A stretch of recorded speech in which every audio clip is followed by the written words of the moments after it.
पंतप्रधान नरेंद्र मोदी यांनी न्यूज 18 लोकमतला मुलाखत दिली आहे। याच मुलाखतीसंदर्भात मुख्यमंत्री एकनाथ शिंदे यांनी सुद्धा भाष्य केलंय। त्यांच्याशी एक्सक्लुझिव्ह बातचीत केलेली आहे आमचे प्रतिनिधी विलास बडे यांनी।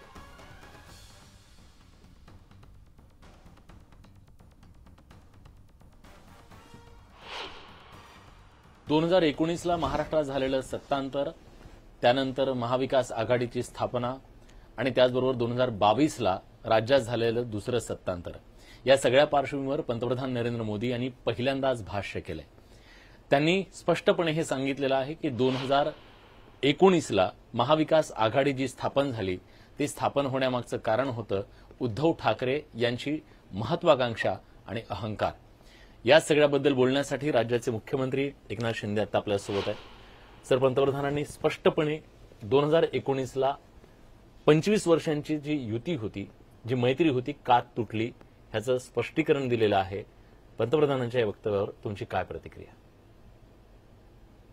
खरं म्हणजे त्यांनी महाराष्ट्राला आणि देशाला 2019 ला युती का तुटली याच्या बाबतीमध्ये जे स्पष्टीकरण दिले ते अतिशय वस्तुनिष्ठ आहे आणि सत्य आहे।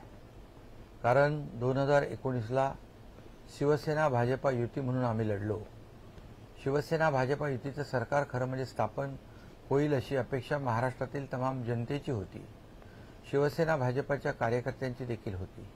परंतु दुर्दैवाने अहंकार आणि अतिमहत्वाकांक्षा आणि वैयक्तिक स्वार्थ जागृत झाला आणि मुख्यमंत्री पदाच्या खुर्चीसाठी त्यांनी 25 वर्षाची युती तोडली। कारण युतीचं सरकार आलं असतं तर मुख्यमंत्री बनता आलं नसतं। आणि म्हणून मी यापूर्वी देखील म्हटलंय की जसे आकडे आले, निर्णय आला आणि मग सगळ्या ची समीकरणं सुरू झाली, त्याच वेळेस एक स्टेटमेंट आलं होतं, आम्हाला सगळे दरवाजे खुले आहेत। याचा अर्थ की इतर लोकांच्या बरोबर जे बाळासाहेबांना अभिप्रेत नव्हतं त्या काँग्रेस बरोबर सत्तेची खुर्ची मिळवण्यासाठी ते गेले। आणि जर ते भारतीय जनता पक्ष शिवसेनेची युती झाली असती, सरकार झालं असतं, तर त्यांना माहीत आहे की ठरल्याप्रमाणे भारतीय जनता पक्षाचं नेतृत्व मुख्यमंत्री झालं असतं। त्यामुळे वस्तुस्थिती आदरणीय प्रधानमंत्री महोदयांनी मांडलेली आहे। आदरणीय प्रधानमंत्री महोदयांनी जे सत्य आहे ते जनतेसमोर आणलेलं आहे। आणखीन एक मुद्दा त्यांनी असा मांडला की सातत्यानं टीका केली जात होती की हे पक्ष फोडले गेले आणि त्यामुळे महाराष्ट्रात हे सगळं घडलं।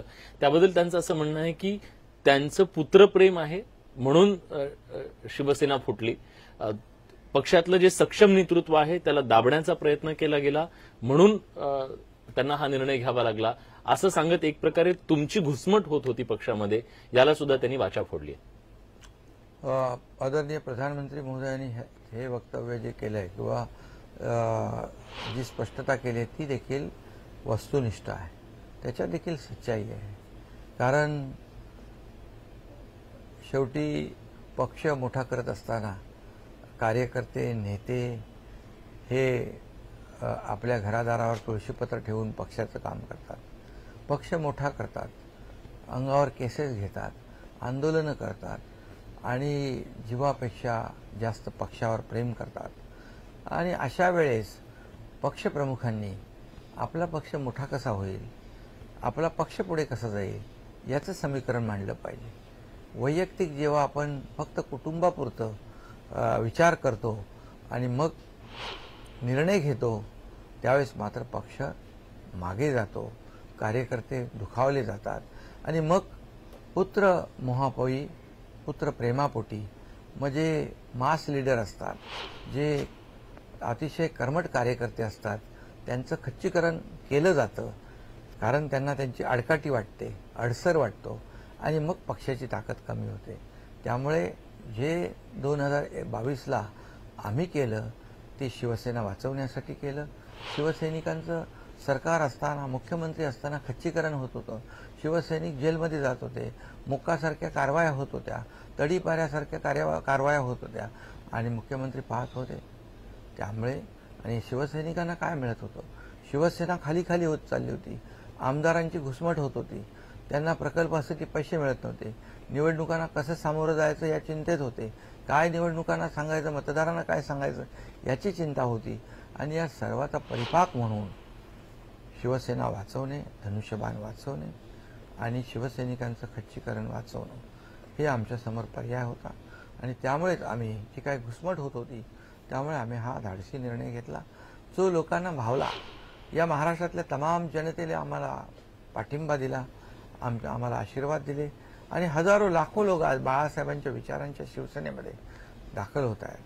हेच कारण आहे. खूप खूप धन्यवाद सर, तुम्ही न्यूज 18 लोकमतशी बोललात त्याबद्दल.